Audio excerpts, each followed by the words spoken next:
Packers fans, and welcome into the Green 19 podcast from JS Online and PackersNews.com. I'm Kassidy Hill, joined as always by Tom Silverstein and Ryan Wood. And Ryan is joining us still from London soil, I believe, where he has been in England for the past few days for the Packers versus Giants game. Packers fall to the Giants 27-22, and really it's 27-20 if we want to kind of get technical. Giants took an intentional late safety. Ryan, I'm going to start with you because I know you were there in the stadium.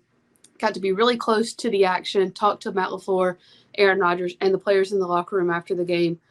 So I'm just I just want to know what your sense of this loss was from the Packers team that is now 3-2. I think they just got in their own way. I don't think this is a bad loss because they didn't lose to a better team. The Packers were the better team. They had more talent. The Giants were banged up. I mean, they were without receivers. They were without defensive linemen. Being without defensive linemen especially, I have no idea. I have no logical explanation for why they did not run the ball more. It's not like they trailed in this game. What did we talk about? The importance of an early lead in this game to set the tone because we thought it was going to be a run-oriented game, right? Mm-hmm. They got that. They were up 17-3. They were moving the ball in the first half. It's probably the best the Packers offense has looked all season in that first half. And Aaron Rodgers was playing well, but it was all set up by the run. They were running the ball, and then they just stopped. And it's inexplicable that they stopped. The other side of the ball, to me, was even more damning.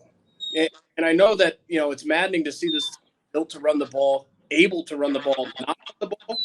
But this is a defense that is built to hold on, to close the door with 17-3 leads in the second quarter. And you have a 2-touchdown lead. This defense win that game. And so to let them get steamrolled by the Giants in the second half, that long-term is the bigger problem. In the microcosm of this game, I have no idea why they did not stick to the run. Spoon, after the Tampa Bay game, Ryan and I talked about how this team could easily be 6-1 going into Buffalo, and you told us to hold our horses, and we laughed at you. What did you see then that kind of made you realize that they could drop one of these games? Just that they haven't played very well. They're not a really great team right now, and counting anything with them is definitely not doable. I mean, they're just not a really good team. They're not playing like a good team. They're not in sync on either side of the ball, and I just think they were open for an upset and for further bad play, as long as bad results, as long as they kept playing the way they were playing. Spoon, do you have a menagerie going on in there? I do. I have a dog and a cat, and they both want to be on camera in the worst way. Hi, Spoon's dog and cat. I imagine people would enjoy seeing them and hearing from them even more than us, Yeah. especially given the subject matter. But Ryan, I'm going to start with you on defense because I know that was what you kind of really focused on after this game. And TJ Slayton in particular told you something that stood out. Kind of recap for everyone what he said. I talked to a lot of people on defense, and TJ Slayton was the last one I talked to in the locker room. And he said something that I think was honest and something that Packers fans have been saying for some time now. I asked him, why were you a different defense in the second half? The first half defense, for the most part, they gave up a drive at the end of the half, but for the most part, that's the Packers defense they expect to be, and that's the Packers defense that they need to be. Second half, they got steamrolled. He said, I think we got too dialed into our game plan. He said that we knew what they were going to do and that they got lost in that. And when the Giants adjusted and they started doing things that they weren't practicing against, they got lost in that, and they were too dialed into their game plan. What he meant specifically by that, they knew that Daniel Jones was going to bootleg. They knew that he was going to use his legs to be able to buy time against a fierce Packers pass rush, and that's just his game. They saw that on film. TJ Slayton said they did the bootleg way more than they anticipated. They were never able to stop it, even though they knew it was coming. And this is the third time now in 5 games. Go back to the opener. Week 1, Justin Jefferson eats them alive. gives up, get almost 200 yards. They never get out of zone. They never match Jair Alexander. They never go to man. You go back last week, the Patriots keep trotting an extra offensive lineman onto the field to run the football. They give up a ton in the run game. They never make an adjustment to get to put more beef in the box. Today, they were never, and I'm curious what Spoon thinks. I asked TJ Slayton, how do you stop a boot? And he's like, I don't know. I'm a defensive lineman, which is fair. Because, I mean, defensive linemen don't stop boot. It's very simplified when you're interior defensive lineman. But, whatever they needed to do to stop the bootleg, they were never able to do it. They were never able to make that adjustment. And this is now a theme of this Packers defense, is that they cannot adjust in game. Spoon, how much of an issue is that? And does it call for, and I hate to say this because I don't want anyone, I know these are people's livelihoods we're talking about, but if you have consistent inability to adjust, does that call for a coaching change even midseason? Well, it calls for Matt LaFleur to step in, and I thought that's what he said last week, was that they weren't going to sit back quite as much as they did. What we saw was they did bring, particularly Darnell Savage, down in the box quite a bit. Their whole philosophy was to stop Saquon Barkley, which I thought they did a pretty good job, except for the one Wildcat run that he had. Which he was bound to break off at least one. Yeah. You expect that, and it's going to happen. But I thought, anytime he was, not under center, they did a pretty good job against him. But I don't get what's happening in the secondary. They've got enough cover guys to be able to handle the receiver group that the Giants put out on the field. There's no reason why even Darius Slayton, who I think is a good receiver, and I actually suggested this week that he would be a guy that the Packers should go after if they decide to go to get a receiver.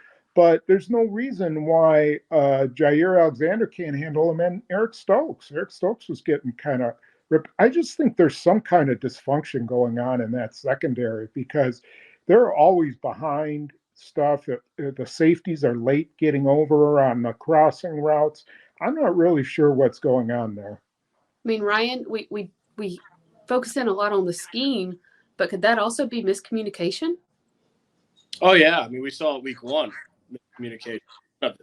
In zone is predicated on communication. If you don't communicate in zone, you're dead. And so I think that there's the disconnect is scheme to personnel communicating. And that's where the issue is. Eric Stokes through 5 games not been the same player he was last season. Darnell Savage has had a poor season today and had his worst game today, not just when it comes to secondary coverage, but he looked lost in the hole trying to plug against Saquon Barkley. There was a play late, in the second half where he basically, it was against Matt Breida. He tackled air. Matt Breida was by him before he knew it, and it was 10 yards up the middle. Those plays can't happen. So there's no question that, this Packers defense has all the personnel talent that you could want. I mean, look at all those first-round picks on this defense. It should be much better than what you saw today. There's been moments this season where they played well. I said it, at halftime. They played like a good defense, but they haven't reached the great defense level. And in fact, in the second half, they were quite poor. Mm-hmm. Should be much better than what they've been. And there's clearly a disconnect because they're not reaching their potential. I mean, might just need to send them out into the woods together for some team building experience. Have them coming back singing Kumbaya. But I don't know if they would be willing to do that. Ryan, I think it's also a sort of a situation where you've got some guys who play really good man, and then you got some guys who play zone. And they're trying to play together. They're trying to play zone together. Rasul Douglas is a zone player. He's really good at zone. He's good when his eyes are to the quarterback and reading. Jair Alexander is a man-to-man corner. Eric Stokes is a man-to-man corner. Darnell Savage can't cover man-to-man. I still don't understand why they thought he could be a good slot guy. They just have all these different very talents in there, and for some reason, they're not able to get the most out of all of them. And they need to figure out how to do that. And if that's playing more of a combination than they're doing, I don't know. But it just seems like they're kind of misfits for some of what they're doing. I'm glad you brought that up, Spoon, because that's actually what I wanted to talk about next. Because, Ryan, I'm sure you remember after the Bears game, Jair told you and I that he doesn't want to tackle. He only wants to cover. But today, he seemed to be one of the few willing to come up. And, well, I mean, overall, they did a good job shutting down Barkley. But Jair was willing to take him on one-on-one more than once. We've talked about when Jair was hurt and they put Keyshawn Nixon in slot and moved Rasul Douglas to the outside, how much more comfortable Douglas looked. Is that the answer here? I mean, and that kind of, I guess, is a good jumping off point from what Spoon was saying about these are all different types of DBs. Would it make more sense to put Jair in the slot and Douglas outside? Whichever one of you has an opinion on that. It's not surprising that he was willing to tackle because he's always tackled. That's always been one of the things that Jair Alexander's done since his rookie year that you don't see from every top cornerback. I still think they have to protect him. But the question is, what sense is there in protecting him? And the reason they have to protect him is because he can shut down half the field. But what sense is there in protecting him when you're not going to use him that way against their best receiver every single week? And that's what they should be doing. He is a guy that can take out the Packers should feel like he can take out any assignment you give him, no matter who it is. And they don't use him that way. So I think they should protect him for that reason, but then that reason is not how he's used. And it should be noted, Rasul hasn't necessarily looked bad in the slot. He's been really good behind the line of scrimmage even. But is that the best utilization of his talents and this secondary talents overall? Spoon? Other than today. I mean, he has 3 killer penalties today. And Ryan, I know you talked to him about this after the game. He took a lot of responsibility for those penalties, but also said he kind of felt like it was just nitpicky at times. And those are not the exact words he used. I can't use the exact words he used. But I mean, how killer were those? And were they always his fault? Is this him taking responsibility for more than what was his fault? Or were they all like had to be called? He can't do that. He said a few things. One, he said that he told the guys, my bad. He took the blame with his teammates in the locker room. He said that they were uncharacteristic penalties, which for the most part, he's right about that. I mean, Aaron Rodgers, let's not forget, compared his intelligence as a football player to Charles Woodson in the training camp. So he's not a guy that makes those type of mistakes very often. He said that the first defensive holding, he was told his hand was in the wrong place. That's a defensive holding. The second one, he said that the referee said, you're bigger than him. That's all he said. I don't know what to make of that. He didn't seem to know what to make of that. The third one, he was still confused on, watching it there. He continued the play to the ground after the whistle. It was really, really loud. It was hard to hear the whistle, and it might have been a quick whistle, but the whistle had blown, and he continued the play to the ground. So, by that point, he already has 2. So yeah, it's one that you want. I mean, and it was a huge play. I mean, the play of the game was his defensive holding on Jerron Reed's strip sack. Mm-hmm. Because Jerron Reed recovers that ball. They're up 17-3 in the second quarter at that point. The Packers had the ball at the Giants 7-yard line, ready to punch it in. And at the very least, that's a chip shot field goal. That's a 3-possession lead. That's the type of play that a great defense makes. And you can't nullify that play with a defense hold. That was the play of the game. But the third one, the unnecessary roughness, changed the game because it's 3rd and goal at the 4. If without that unnecessary roughness, and it only got him 2 yards, that's an automatic first down. It's now 1st and goal at the 2.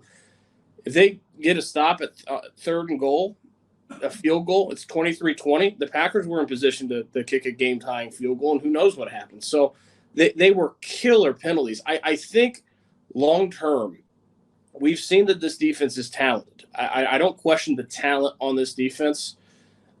I'm not ready to freak out about the defense yet because they were uncharacteristic mistakes. But at best, we've only seen them reach good this year. We've not seen them get to a great level, which is what they're looking for. And it's been 5 games now. Spoon, for as much as the defense had their bad moments today, and they did, because they were outscored. The Packers were outscored, what, 17-0, 17-2, but 17-0 in the second half. Defense gave up those 17 points, but the offense did nothing. I mean, after the Giants score, they come back out and they go 3 and out. And so I know that there's still some offensive identity yet to be found. But what you do know about your offense is that you have two of the best running backs and two of the most complementary running backs in the entire National Football League, and you go away from them in the second half. I mean, can they continue to win? And they didn't win today. Can they continue to play like that? How sustainable is that? I don't really understand what their offensive philosophy was in the second half. The first half, they were willing to take whatever the Giants were going to give them. They kept throwing to the perimeter and letting the wide receivers run with the ball. If the wide receiver, they'd line two wide receivers out, and if the corner played off one of them, they threw it to that guy. And if the corner played off the other guy, they threw it to that guy. And they just moved the ball that way. Now, it got a little tougher when they got into the red zone, but I just, to me, it's inexcusable not to run the ball once, even with guys in the box during that series when your defense has just come off a 91-yard drive. That was 11 plays, 8 minutes. Yeah. And that drive, that 3-play drive took 12 seconds. That's how much time came off the clock. And then they throw their defense back out on the field on the Giants' 40-yard line. And it's like, not only, even if you didn't score on that drive, you at least, if you run the ball and get a first down or 2 first downs, you at least change the field position game and make it harder for the Giants to score. But they throw 2 bombs to, Alan Lazard, and I'm sorry, that's just not working. He's not going to beat guys deep all that often. Once in a while he will, but that's a low percentage play. And, I don't know about the play to Cobb down the middle. I actually thought that was a pretty nice looking play. I don't know if Rodgers threw it behind him or if it got tipped or if Cobb really dropped it. But that's the risk. If you're not running the ball and all you're doing is passing it, the risk is there that you're going to have a pass that's off or you're going to have a pass that's tipped or dropped. They really dropped the ball on that. And on the last 2 plays, I was surprised they didn't just spread the Giants out with 4 wide receivers and put Dillon in the backfield and just ram it in. Do you remember last week? Belichick had a really crucial 3rd and 4 in Packers territory. And Packers put their nickel in there and everything, and he ran the ball, and he got a first down.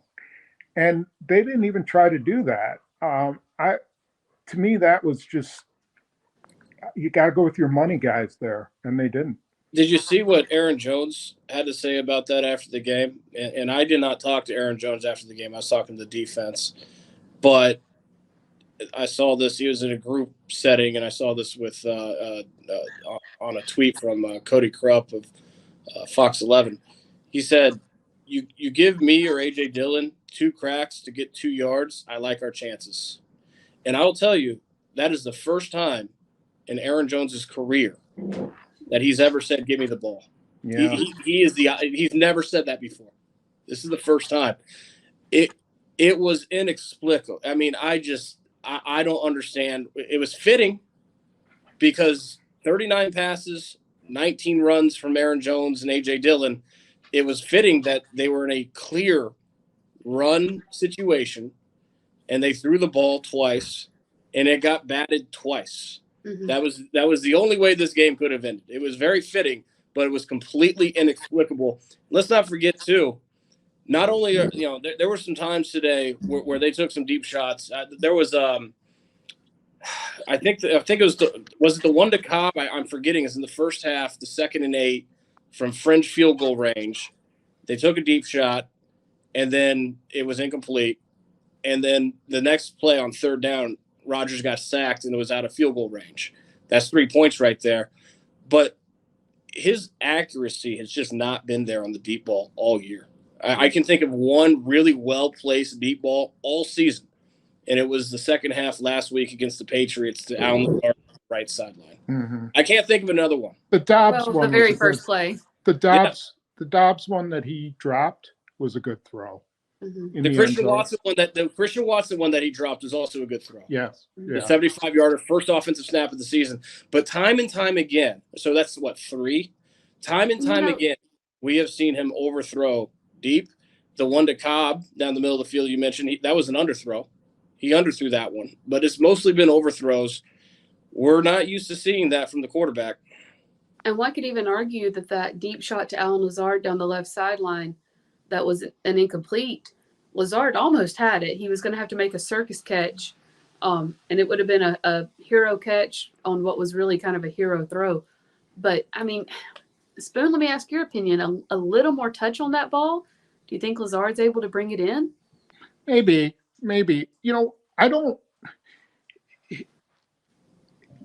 don't know about those deep balls.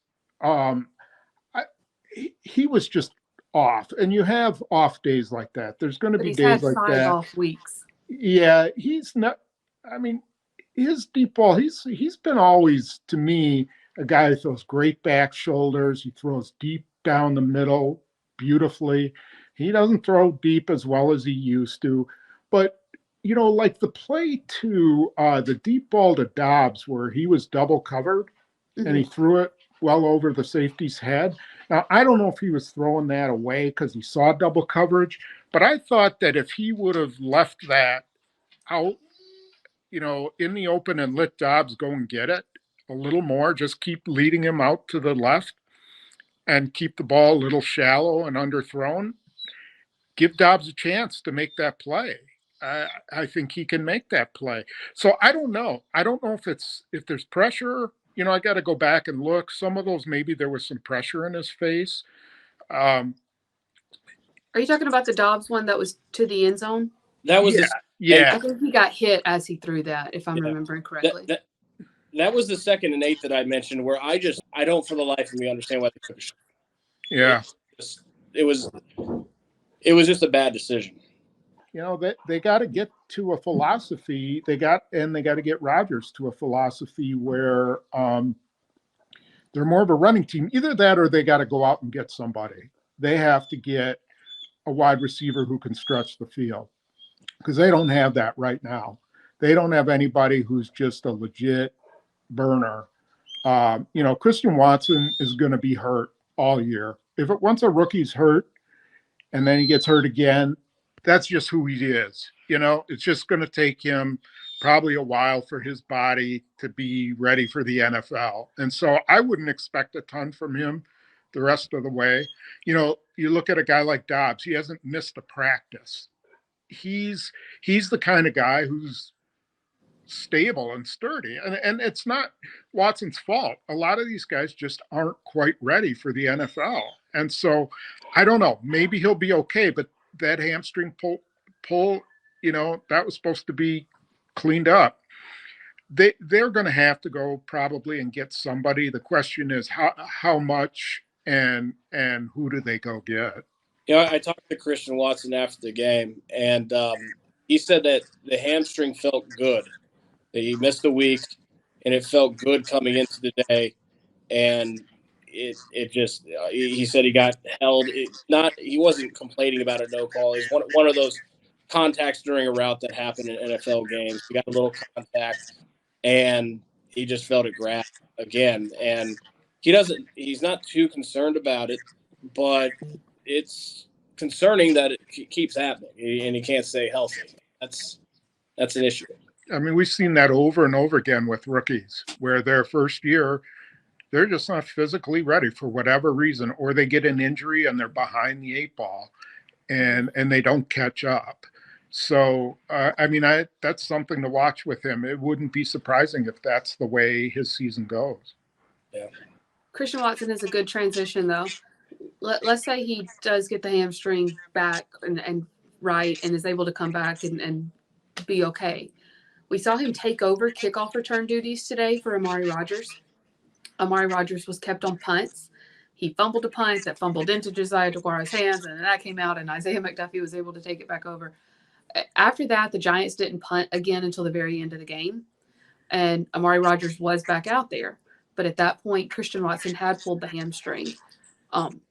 Christian Watson isn't necessarily the body type that you would think is used as a punt returner, but he's a perfect kickoff returner body type. Has Amari Rogers lost that kickoff return job to Christian Watson, if assuming he can come back, and how soon does he lose the punt return job as well, Spoon?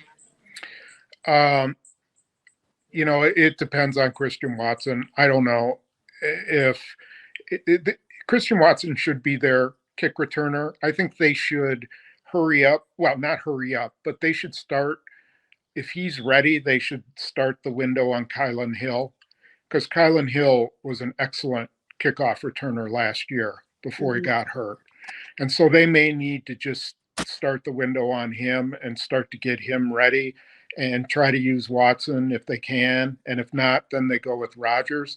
But I've been a big guy about being patient with Amari Rogers. But today it wasn't the fumble that really bothered me. It was that he had this huge amount of green in front of him, and it just took him too long to get going. Like he was indecisive about it. And it was probably the most room I've seen him have in a long time. This was from TV, so Ryan, you can probably comment on it better. Sometimes you can see it better up high, but I just thought he reacted really slowly to it, and that should have been a really good punt return. It did look like he stutter stepped. You're right, Spoon. No confidence back there right now. And it's not just today.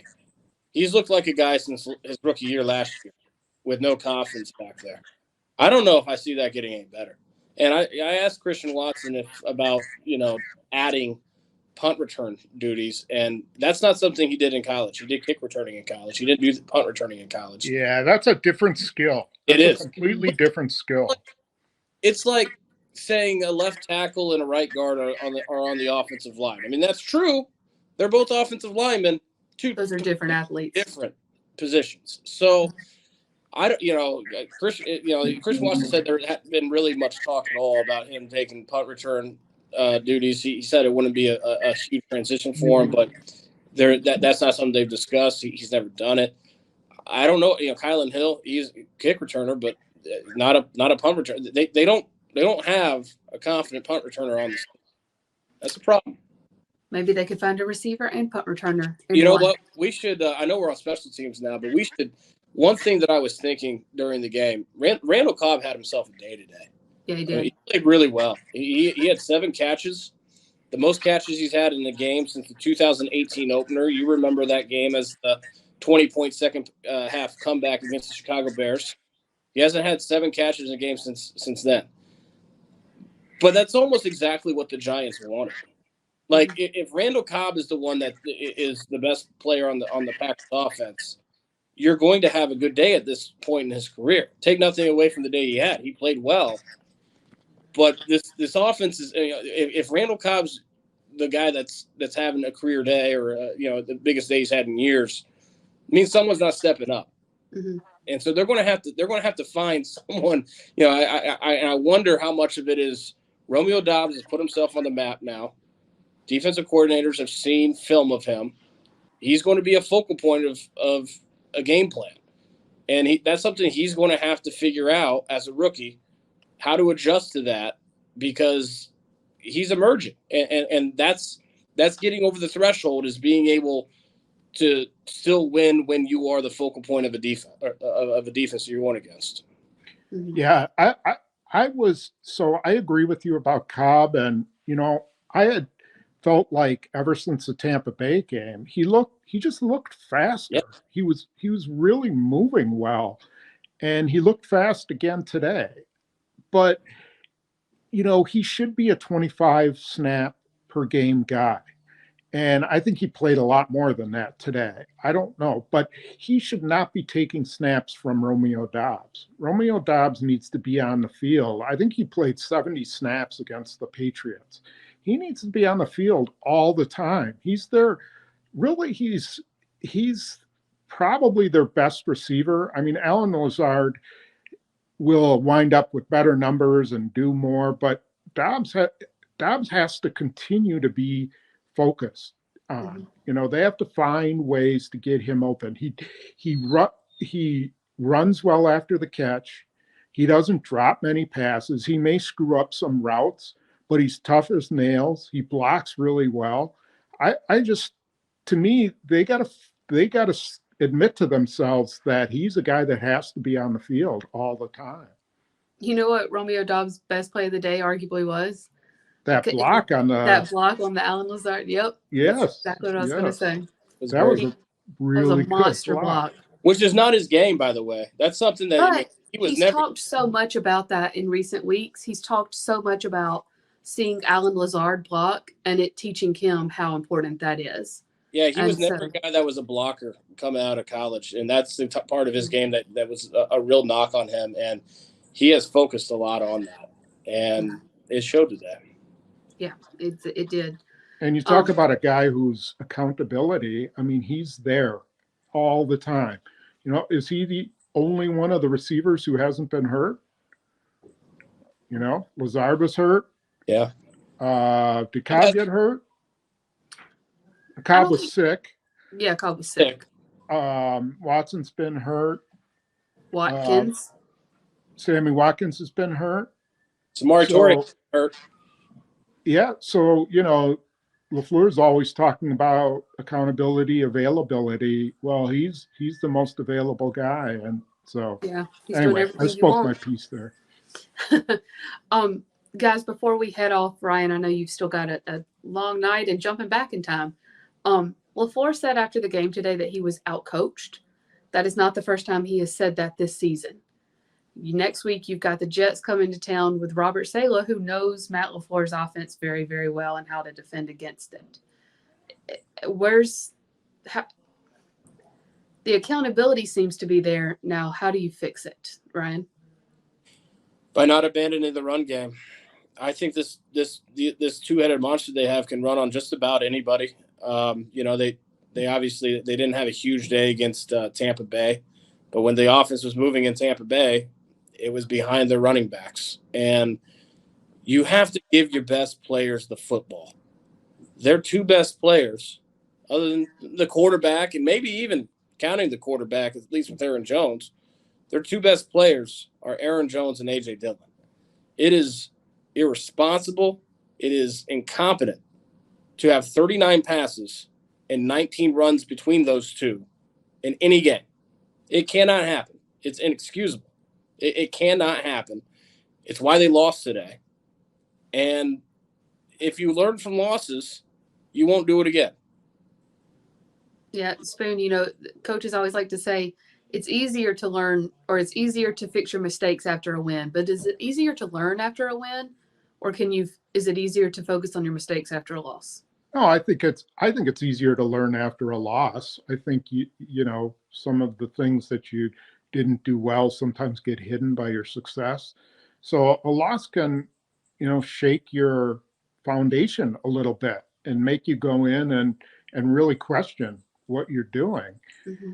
I don't know if Matt LaFleur is going to do that. I think he needs to have a really a long discussion with Joe Barry about what they're going to be defensively, and maybe with Aaron Rodgers offensively.